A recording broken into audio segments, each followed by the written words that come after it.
Jeff Palmer. I'm a community planner with Urban Systems.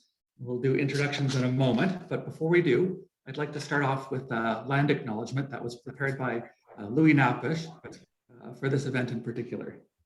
And he writes, good day. We wish to acknowledge the land we meet on. It's the traditional territory of the Ojibwe, Cree, Oji-Cree, and Métis peoples. The land is sacred and has been cared for by the peoples of this territory for years before and years to come. We respect the land and its overwhelming support it gives us with life and sustenance. Miigwech to the Creator for protecting the land and all the peoples who live on it. We ask that the same care and guidance is provided to our meetings going forward. Miigwech. I'd like to move forward in the program by introducing Henry Wall, the Chief Administrative Officer of the Kenora District Services Board. Henry. Hello and good evening. Miigwech for joining us. And before we begin, I would like to thank the, in particular the Minister of Northern Development and Mines, especially Minister Rickford for the support and through NHSC to allow us to really start, I think, a historic planning process. And I also want to thank our municipalities right across the district, as well as our foreign and corporate territories. This really is a coming together. I think it's of no surprise, and I think we all feel it, that when we talk about housing, there's a need across the entire district, not just in order to address our homelessness crisis, but also with respect to just having access to affordable housing, entry-level housing, or we have families that are looking to change their housing because of their situation has changed, or seniors wishing to remain in our communities.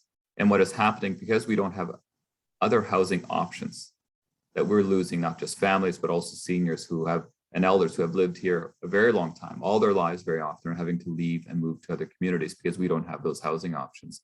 And so as part of this process, and this is going to be a multi-year process, from today all the way into October of next year. We want to embark on this journey today, really kickstarting this to create not just a plan that identifies the need, but also as part of this strategy and action plan for each of our communities, but also a broader for the district, saying, how are we going to address the housing shortage from birth to death and everything in between? So along the entire housing continuum, and to ensure that we also, when employers make investments to expand operations, that they are not able to do so, or at least it shouldn't be a reason why they shouldn't be able to do so, because they can't get access to a labor force because they can't find housing in our communities.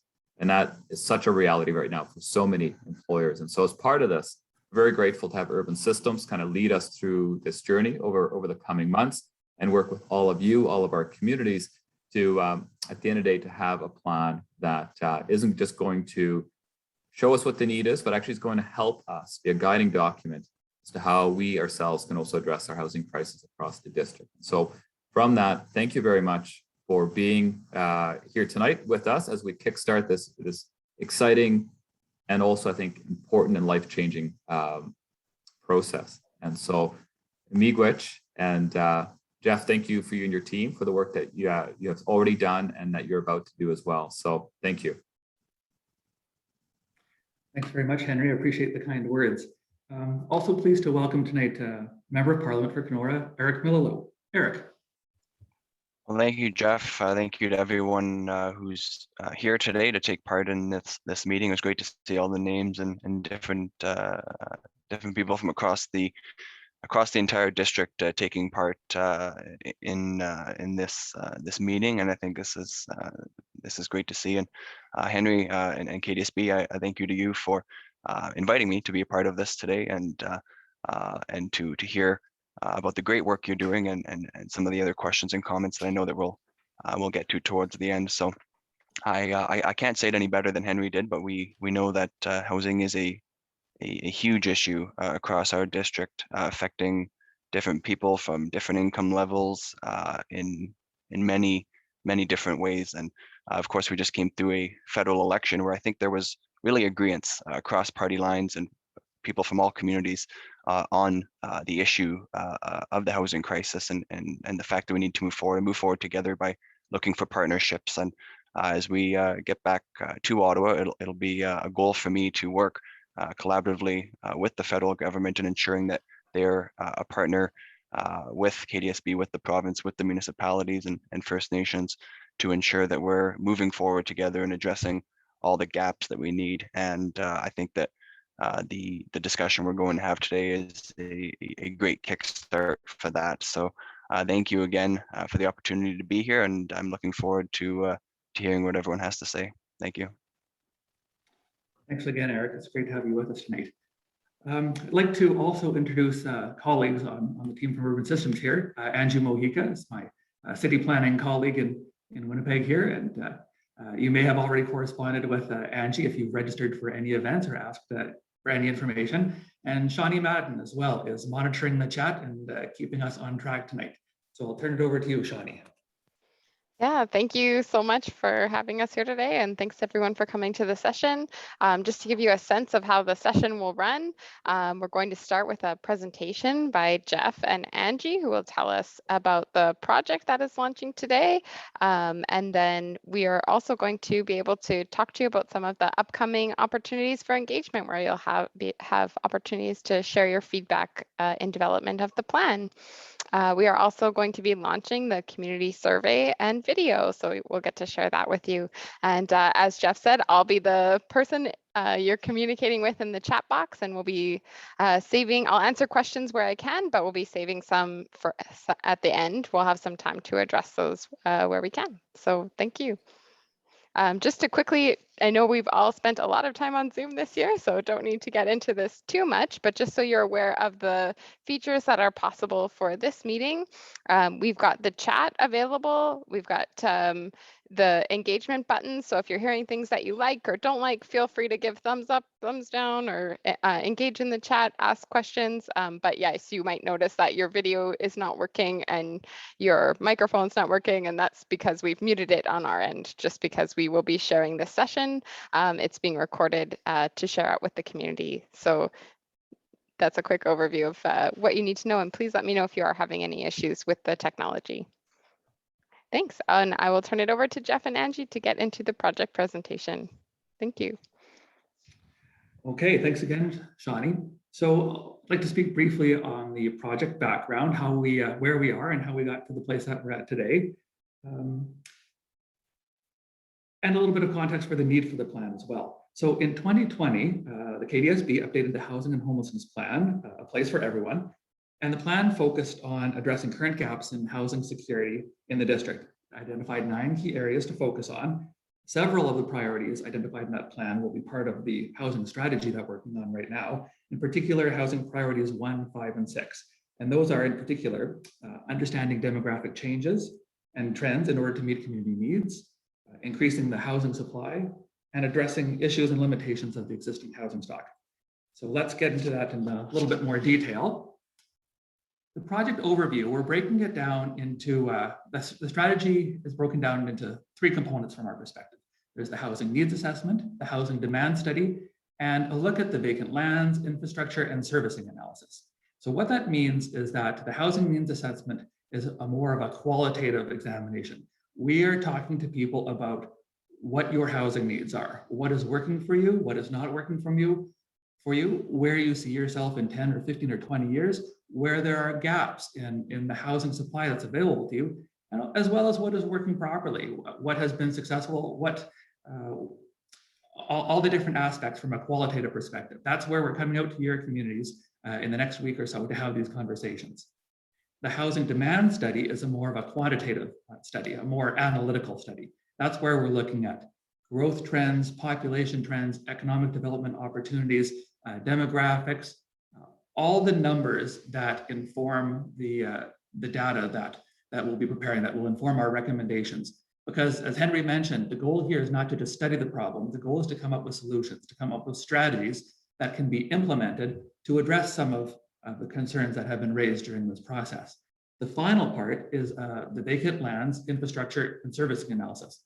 All of the information that we're gathering isn't any good if there's no practical application to it. So we're looking at where there might be vacant lands that may or may not be serviced, what it takes to service these lands, the nature and the quality of the infrastructure, what is the capacity of your community to develop more housing? Where should it go? How much does it cost? These are all important questions that need to be considered, and they're all considered relative to each other. It's a three-pronged approach that addresses how people are feeling about housing, what the demand is, and where the lands are that will supply future housing going forward. I'd like to give you a little bit of background about Urban Systems because Urban Systems is a 50-year-old company based in Western Canada in Kamloops, but we've only been in the Winnipeg market for about 4 or 5 years now. I've been a community planner for 20 years and have a long family history in Northwestern Ontario, so I'm personally enjoy the opportunity to come back and visit some of the places that I spent time growing up.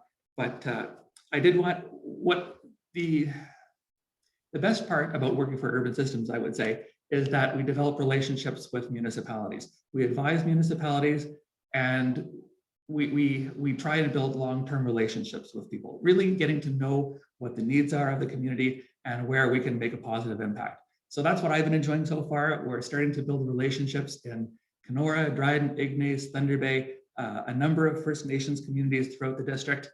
And it's only been a couple of years already, and I think I feel like we're having a positive impact, and those are the things that make community planners happy at the end of the day.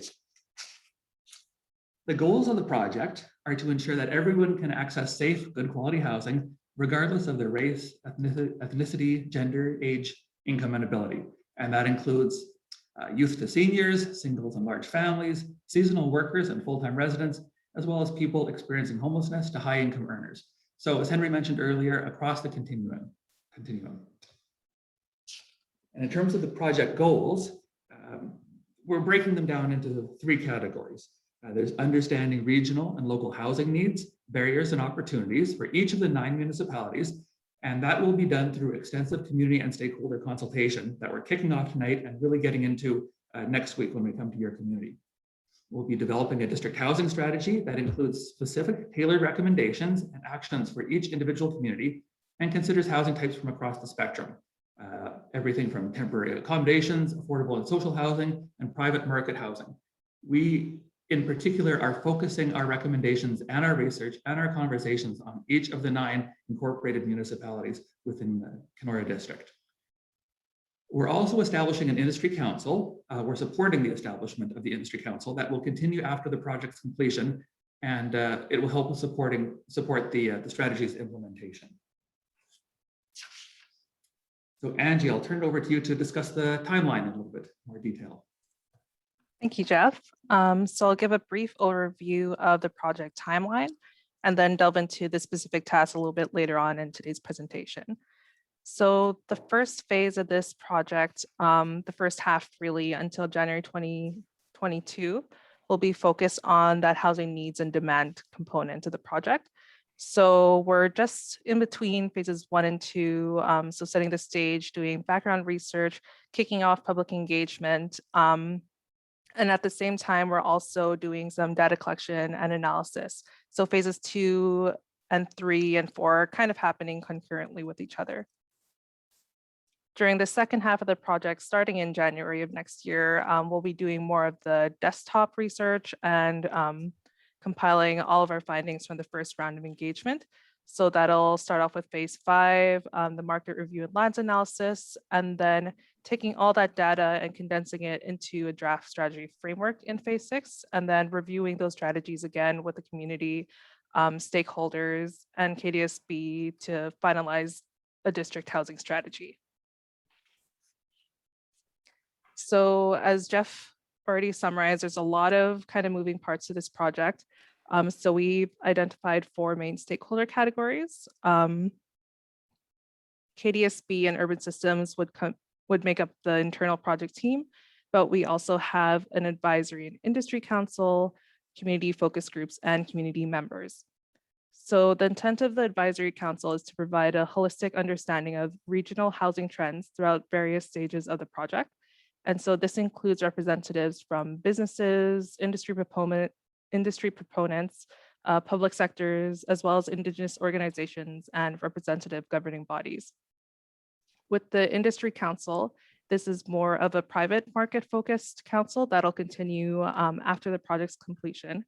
And we have representatives from across the district, such as developers, engineers, pretty much people that are involved in the actual development and construction of housing throughout the region.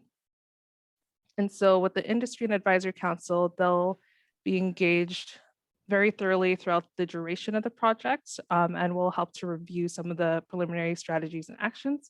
We'll be consulting with community focus groups and community members at 2 key points. So one, in identifying local community housing needs, and then to review the draft strategy framework and develop more tailored strategies and actions per municipality.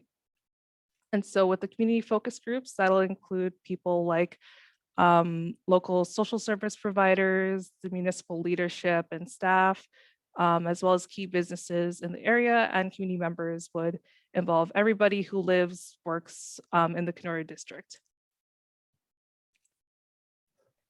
And so we'll be kicking off our first round of engagement between October 4th to 8th. We'll be doing drop-in community open house meetings as seen on the screen in front of you. We will be following the provincial health restrictions. And so people coming by the open house meetings will need to be fully vaccinated 14 days before the event. And with these meetings, it's just a drop-in basis, so you don't need to register ahead of time. We'll have our internal project team available to talk to you about your local housing needs and present some preliminary data and information to you. And so I'll start talking a little bit more in detail about the project phases and key tasks.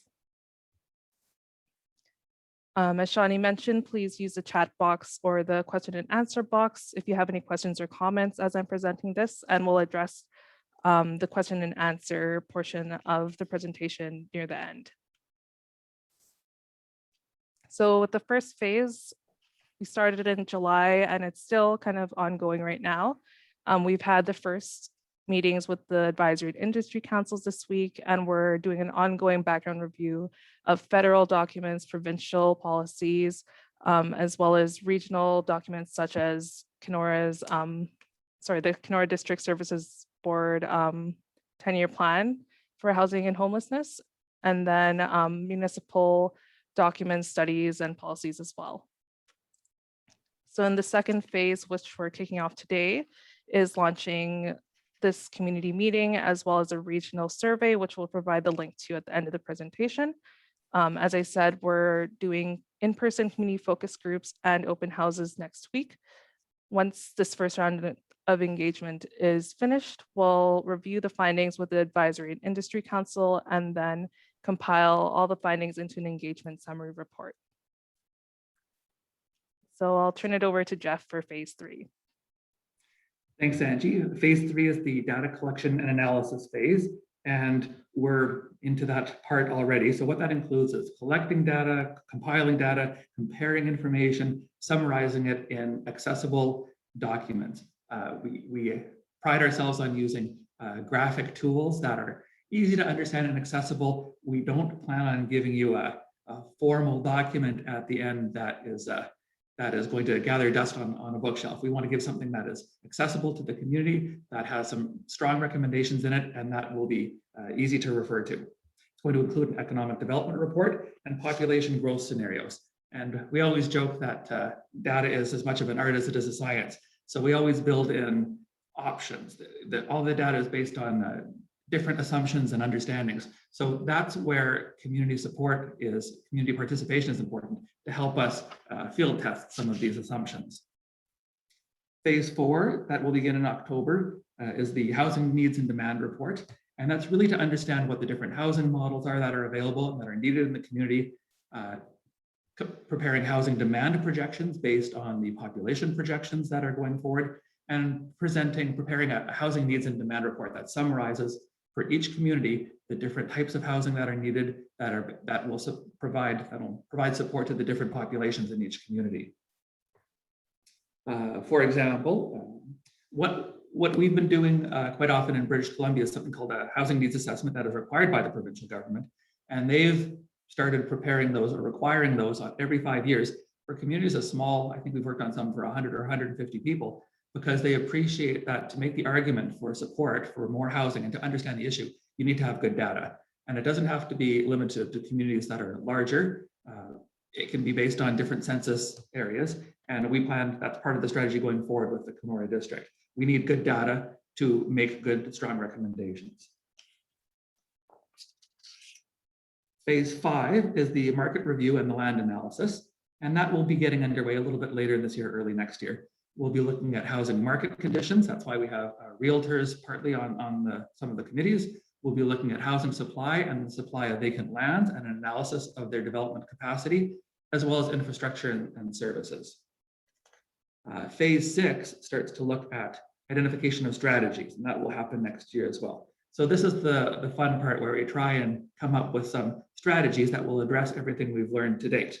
And this is also important for taking these strategies, having conversations again in the future with community representatives, so that we understand if there's any merit to some of the suggestions that we're coming up with, or if we're all wet and need to go back to the drawing board. So that includes the housing strategy framework, additional industry and advisory council meetings, as well as a one-day housing forum where we're going to pull everybody together, as well as some specialists in the housing industry, based on what we've heard and where we've identified some gaps, some need for further discussion. We're going to pull that together in a one-day housing forum. As well, there will be additional opportunities for community focus groups and open houses in your community. So we're coming out next week, and we hope to see you again in the spring. Angie. And so after we do that second round of community engagement to confirm some of those, the draft framework, as well as specific actions per community, we'll be reviewing all that engagement material with the Industry and Advisory Council one final time. And then we'll finalize those strategies and actions into the Kenora District Housing Strategy, and we'll have an official project wrap up and housing strategy launch event sometime in October of next year. And so in terms of next steps, we'll be playing the project video right after this slide. As I mentioned, there's a community survey that we're also launching today, and that'll run from September 29th to October 29th, and then community meetings starting next week, October 4th to October 8th. And so I'll start the project video, and it lasts around 2 minutes. Housing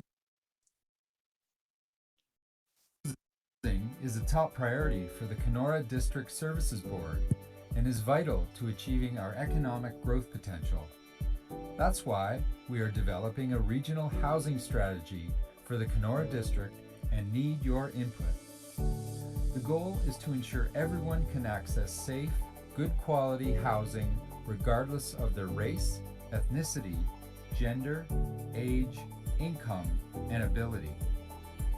This includes youth to seniors, singles to large families, seasonal workers to full-time residents, and people experiencing homelessness to high-income earners. The strategy will include a housing needs assessment, a housing demand study, and a vacant lands, infrastructure, and servicing analysis. The strategy will focus on the Kenora District as a whole and identify specific strategies and actions for Dryden, Kenora, Ear Falls, Ignace, Pickle Lake, Sioux Narrows, Nestor Falls, Maysham, Red Lake, and Sioux Lookout. If you live in the Kenora District, we want to hear about your experiences and ideas for housing. Our team will be hosting open house meetings in communities across the district between October 4th and 8th. Check out our website at the link on the screen for more information and to fill out our online survey.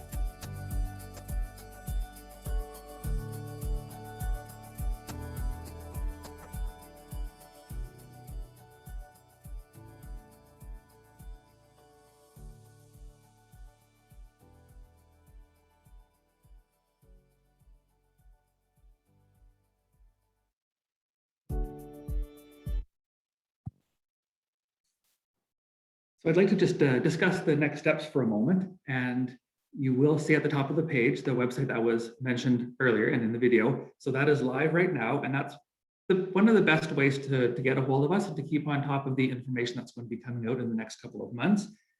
For example, the open houses that we're having next week, the information on the times, locations, all that information will be available on the website. You can view the presentation that we've presented tonight, keep updated on upcoming engagement events, and participate in the community survey. One thing about the survey, that's probably the best way that we can get a little bit of information from you and about you. It doesn't ask a lot of information. It takes about 10 minutes to complete. And as an added incentive, you have an opportunity to win one of 5 gift cards of $100 to a local grocer or hardware shop in your community. So just to sweeten the pot a little bit, that always gets a bit of interest. But one of the best ways for us to understand who we're communicating with is through the survey, and that's where you can present some very preliminary information as well. So there's different opportunities for everyone to participate, whether it's at a focus group, an open house, or an online event such as this one. So I think that concludes our presentation for this evening, and we have lots of time for questions. Henry's available, Eric's available, our project team is available, and Shani, maybe I'll turn it to you to see if there's any questions that have come up in the chat that we can start with. Absolutely. And yes, please, if you did not have a chance to post your question yet, feel free to go ahead and do that now, and I will read them aloud. We do have just some questions about some of the background research and reports that you folks are reviewing as part of the background review. There was just some questions about what kind of existing plans that are out there already and for the various communities. Oh, Angie, do you think you can answer that one? I think we've been pulling that together. Sure. Just now. I don't have it in the presentation slides, but we will be looking at things like zoning bylaws, the building code, as well as any other documents that have been identified by the industry and advisory councils.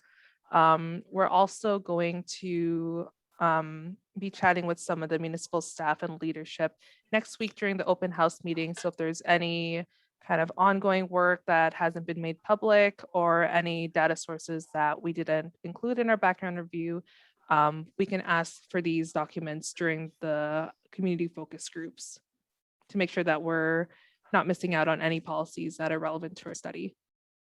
Community improvement plans as well, we've started looking at. As well as a community health or safety and health and well-being plans. That's great. Thank you both. There is another question. I think there's just a question about the difference between, I think someone was saying, Jeff, they got an email from you that one of the meetings next week is 2:30 to 4:30, but the Dryden open house is 5 to 6. And I think maybe it might just be helpful to clarify the different meetings that you folks are having next week. I think different participants might be getting various invites. Well, that is entirely possible, and that's okay. And we did ask people in the community to share with your colleagues, with your neighbors, that sort of thing. So there's 2 opportunities to participate next week. The first is through the community focus group that I think the case of Dryden is from 2:30 to 4:30. So that's a 2-hour event that we did invite stakeholders in the community that we were made aware of who may have an interest in an interest or experience with housing issues in particular. The open house, so that one you need to register for, and because of limitations in attendance, they're all limited to 25 people. So that is a little bit more of an intensive workshop. Oh, sorry, Jeff, just wanted to interject. For the open houses, they're drop-in, so you don't need to register. But for the community focus groups, we've sent invitations out to those folks already. Did I say it backwards? Yeah, you did. Wouldn't be the first time if I did that. Yes, and then of course the open house, like you say, is the drop-in event afterwards, and we'll have capacity there for everybody who wants to attend. And should you not be able to attend because of numbers or for whatever reason, you'll be able to participate through Zoom as well. Just get in touch with us through the website. Thank you. Yes, and there's another question as to if the survey is available only in an online format. So the information on the project website is only available online, but if you'd like a hard copy of the survey, just please reach out to someone from our project team and we can send that over to you or email you the hard copy, sorry. And if I can get Shawnee to post the link one more time into the chat box as well, please. Oh, absolutely. Yeah.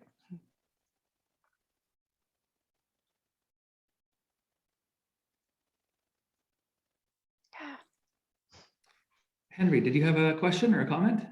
I did. I wonder if I could just make a comment. I think Carolyn raises a really good question. In terms of there are a number of reports and studies that have been done historically around housing across the district by different communities. So maybe what makes this a bit different as well. And I think in part, with some of the reports that they do need to be updated. It's time that we do a bit of a check-in as well. For example, I think the affordable housing report, say for the city of Kenora, it has average medium rents, if memory serves me right, around $739 to $750 per month. I think we're very hard pressed to find an apartment that is renting for that in the city at this point. I mean, so much has changed over the last 7 to 8 years. And so part of that is we need to have up-to-date information, but also part of the strategy, what it will serve to as well is that because our communities are small, and what that means in that respect, why are we so focused on the data is that with small communities, much of when data is collected, say by Stats Canada as an example, it is rolled up for smaller communities. And meaning that based on information that government is making decisions on may not be relevant to our region. And affordable rent is one of those pieces that, if the medium market rent is determined at, and it's pretty close where CMHC, for example, has determined it, say around $700 a month, and that's not the reality. What that means is that any housing program that is supported by the federal government through CMHC doesn't really work for, not just for KDSB, but for developers as well. And so especially if they're looking to participate in the national housing strategy, where so many units have to be affordable. But if that rent is wrong, that means the business model for that developer may not work. And so that developer may actually shy away from saying, I don't know if I can make a go of it in the city of Kenora or in the municipality of Red Lake as an example. So this is where it's important that as part of the data mining and ensuring that we, like why we're so focused on the data too, is that we can tell the story, not just within our communities, but also to the province and the federal government when they start making decisions, especially around funding and supporting housing programs. In particular, as they're looking to support private developments as well. So we want to make sure that they have the best information, but also it doesn't disadvantage our developers in our region to that. So that's one of the reasons too that the team at Urban Systems is really also looking at all the documentation that is available, has been available, and also where are the gaps and how do we need to make sure that we're moving forward with the best and most up-to-date information possible. Thank you, Henry. Thank you. Yeah, and I did just see a question about folks that are looking to help share this information. That's really great. Please do share it with your friends and neighbors by email or on social media. Welcome to use the hashtag Building Housing Together. And we'll be asking our partners as well that we're meeting with as part of the various stakeholder groups and community focus groups to share that out as well. There aren't. I really like that. So Oh, if I could say too, I think I appreciate everybody that's participating tonight. And we have many people that that are part of joining us today for this kickoff. And I think we all have a responsibility. I think there's nothing worse for the future of our communities when our elders and our seniors can't afford to be in the community anymore, or the housing that they need isn't available, or young people are looking to come back, just simply even can't find a place. It is not uncommon. We hear it so often where young professionals with good paying, good salary jobs are couch surfing or are having to move in with families because they simply cannot find a house of their own. And so I think from that point, for all of us, help us get the word out, because this is a very unique project. In the Ontario context, to this extent, I'm not aware that it's being done to this level. And the intent really is that, well, I'm a firm believer that I think we have all the resources in the region to address our housing crisis. So how do we get it together? How can we bring our developers, our engineers, our architects, our planners together all at the same table, saying, we have the demand. So why is the supply not happening? Why is it that when we move from the Manitoba border over into the Ontario border, those couple of kilometers have a huge impact on cost of construction? Like what is that factor? And what are some of the things that perhaps as municipalities, as government agencies, we can maybe look at saying, maybe we need to change our supports? For example, the fact that our region, we haven't done major multi-residential development in a long time. So what that means is the capacity, that knowledge, or to be able to do that, to do a multi-million-dollar, like a multi-unit build, our developers may not have that capacity locally because they haven't had to do that in a long time. So how do we get that back? So instead of, say if we move forward with a large development, that we outsource much of that, and then we lose that capacity building opportunity. So what is it?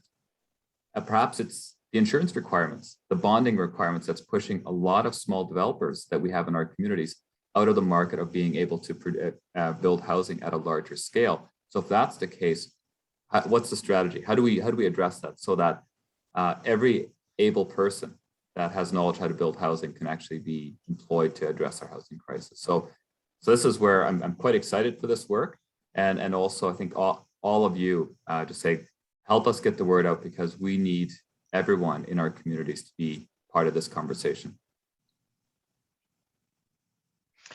Thank you. And just to build on that, Henry, just adding a couple more comments that I see in the chat there of folks. Carla has added that she's interested in developing housing for adults with intellectual challenges, and this is a demographic that experiences challenges that are not often identified when housing needs are discussed. As well, that there, Carolyn's mentioned that she has connected with some of her friends that are seniors that have left Kenora for that reason, because there's a lack of housing available. Diane's also added that she agrees that we need to look for how we can support aging in place and how we can provide housing at an affordable rate. Angie or Jeff, did you want to add? I know we've been having sessions over the past few days. If there are any other key needs that you're hearing from folks.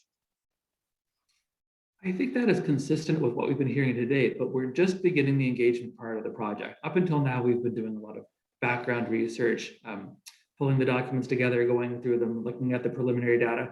Now's the time for us to start listening to the community. And that's what we're going to be doing as of today by visiting the communities next week. So it's the listening part is just beginning.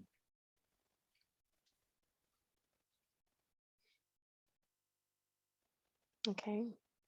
Eric, did you have any thoughts you wanted to share as well?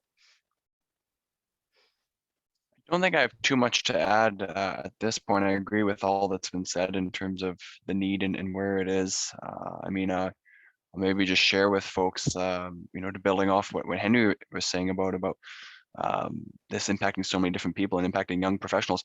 I'm one of those young professionals who's currently renting, lucky enough to have found a place to rent, but looking for a place to move into, and it's tough to find. They're being sold quicker than I can even begin to try to make an offer, and of course prices are going far beyond asking. So this is something I'm now experiencing firsthand as well, and I know many other people that I went to school with that are in my age group in the same position, and it's it's pushing a lot of people away from the region. So there's so many things from an economic and social point of view that come back to housing. So I just couldn't agree more with what's already been said. For sure. Thanks for adding that. There's a comment added that in Southern Ontario, there's lots of nonprofit organizations that sponsor the development of affordable housing, one of them being Minnow Homes. And the question, this might be a question that Henry might need to chime in on, but is this a direction that KDSB would go in? This is where sessions like this, and especially when we, as the teams get into communities, to really also learn in terms of what are some of the ideas.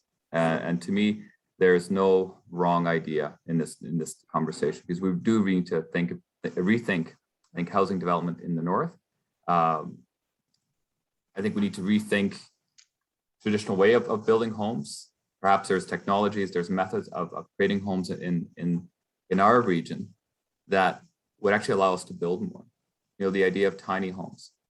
Why aren't we seeing it more? Is it a policy barrier, or is it just a mindset that we're in that we need to change, rethink?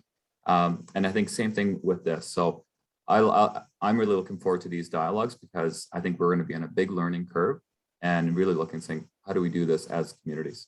Because I think just relying on government agencies to address the housing crisis isn't going to work. This is going to be an all hands on deck approach. Everyone from families to leaders in the community to say, we need to start taking care of our communities, especially through housing. Absolutely. I've got another comment here that in Sioux Lookout, that's where a lot of the population, underhoused population is living, and that population general is most at risk and has nowhere to go. I've got another comment here from a developer identifying that one of the challenges that he's experiencing is building larger multifamily projects in Northwest Ontario.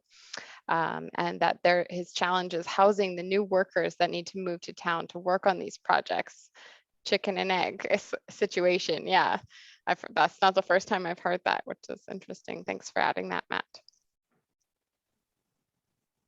I think these are all good comments and things that we're going to be exploring. The part that makes this project unique is that there's 9 municipalities within KDSB, within the district, that we're going to be looking at and coming up with specific recommendations for each. We're not looking at the region as a whole. Every community is going to have individual attention, and we'll have specific recommendations that address a number of the issues that we will learn about in the municipality. So it's really tailoring the recommendations to each community for maximum effectiveness. Absolutely. All right, I don't see any additional questions here, but maybe if anyone has any last questions, feel free to pop them in the chat. If I could just build on the last comment too, and I think this is something that we're really going to be paying attention at KDSB, but I think also with our municipalities is, what do developers need? Like what level of support? There are many housing programs across the country, both provincially funded, federally funded, but the application process is quite onerous and can take quite long, and very often it's not worth a developer's while to pursue that. So are those some of the things we need to be looking at, saying, can we play a role in helping supporting those application processes, making it easier so that the developer can focus on what they want to do, what they do best, and that is to build housing, full stop. But on the rest of the piece, we can look at what supports need to be in place to allow for that to happen. So that's why I'm also I think why the industry council is going to be really important. And also looking at, perhaps there are more diverse models that we can look at, saying if we have hardware stores that can supply the materials, but know that there's a guarantee that they can supply that, they might be able to get it for a better price. And if we have multiple developers working together, so perhaps what if it's a whole team approach to a risk sharing model? And this is being done in BC and in various regions where it's actually almost like an industry council that undertakes a large development, and they have their own risk sharing model and so forth. Hasn't really been done here in the Northwest, but perhaps those are all models that we can look at and saying, how do we build that capacity? Because not having access for workers to live, it's a real challenge, and it can be quite costly. You can have delays with it and so forth. And it does discourage developers from undertaking larger projects, especially projects that's going to take a couple of years to do. Absolutely. And just building on the comment you made earlier about the housing, the access to materials and labor that's cheaper in other regions, there's a question as well about, like, if it's cheaper to buy lumber across the border, is that sounds very complex, but is that something that folks can look into as well? We are going to be looking at that, the cost of building materials, building supplies, the cost of labor, all the different input costs, and see where there might be a disconnect in the marketplace. Great. Yeah. And then another comment here as well. This has been mentioned before, but just that there are so many areas that require such a different range of housing types and options, from purpose-built housing like tiny homes, building for persons who are difficult to house, options for seniors and person with developmental disabilities. So having access to those services. It's a challenging project. There's a number of complicated, interrelated issues. So I don't want to pretend that this will be an easy project or that it'll be smooth sailing all the way through. It's a complicated question that needs a lot of attention. So we're prepared to get into that. We want to hear everybody's perspectives in the community, and we're going to base our recommendations on some strong research. So we want to be able to test it in the marketplace as well. That's great. Well, thank you. Thank you for your questions and comments, and thanks for this really great discussion.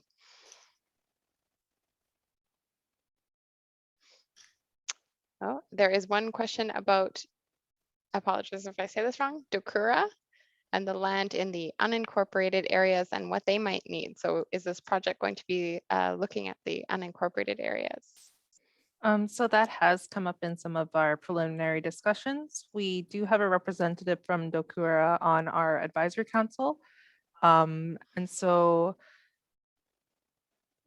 we do understand that a lot of growth is happening in the unincorporated areas. The policies and recommendations that we have may focus on the municipalities, but it is something that we're going to try to look into a bit more throughout the project.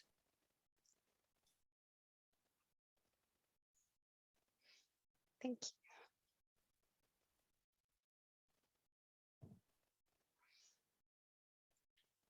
All right.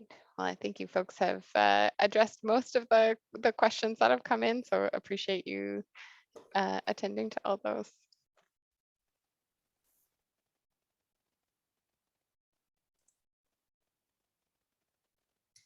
Well, if there's no more questions, I think we'd like to thank everybody for their participation tonight and let everyone know that this is the beginning of the process, that the engagement is just beginning, that there's lots of ways to get a hold of us. A couple of options are on the screen by reaching out through email to myself or to Angie, to Shawnee, to Henry as well. We're always happy to have conversations in whatever format works best. We're coming to municipalities to have conversations in person, but if that doesn't work, a phone call is just fine. There's always a way to get in touch with us. So the best way is to find out further information is to keep on top of the website. I think the link is in the chat, and that's being launched today. So watch for a white Volkswagen station wagon with Manitoba plates in your community in the next week. And feel free to flag us down, come visit in person. We look forward to meeting everyone. And they're looking for any restaurant or food recommendations. So feel free to pop those in the chat if you have any favorite local spots these folks should visit. Always looking for restaurant recommendations, yes. Yeah, support local.